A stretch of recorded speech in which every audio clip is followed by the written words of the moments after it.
সংখ্যা পদ্ধতি হচ্ছে 4 প্রকার। নাম্বার 1 বাইনারি সংখ্যা পদ্ধতি, এর বেজ হচ্ছে 2 অর্থাৎ এর ভিত্তি হচ্ছে 2। এখানে অঙ্ক আছে 2টা, 0 এবং 1। এরপর আসি দশমিক সংখ্যা পদ্ধতি, এর বেজ হচ্ছে 10 অর্থাৎ এর ভিতরে অঙ্ক সংখ্যা আছে 10টি, 0 1 2 3 4 এভাবে 9 পর্যন্ত, 0 থেকে 9 পর্যন্ত। এরপর আসি অক্টাল সংখ্যা পদ্ধতি, এর বেজ হচ্ছে 8 অর্থাৎ এই সংখ্যা পদ্ধতিতে 0 থেকে 7 পর্যন্ত অঙ্ক ব্যবহার করা হয়েছে গণনা করতে। 0 1 2 3 4 5 6 7, সর্বোচ্চ সংখ্যা হবে 7 বা অঙ্ক হবে 7।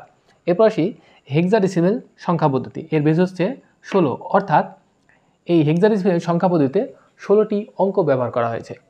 অঙ্কগুলো কী কী? 0 1 থেকে 9 পর্যন্ত, তারপরে 10 11 12 15 পর্যন্ত আমাদের AB অ্যালফাবেট বা লেটার দিয়ে বোঝানো হচ্ছে। 10-এর মান হচ্ছে A, 11-র মান B, 12-র মান C, 13-র মান D, 14-র মান E এবং 15-র মান F। সর্বোচ্চ সংখ্যা হচ্ছে F অর্থাৎ 15।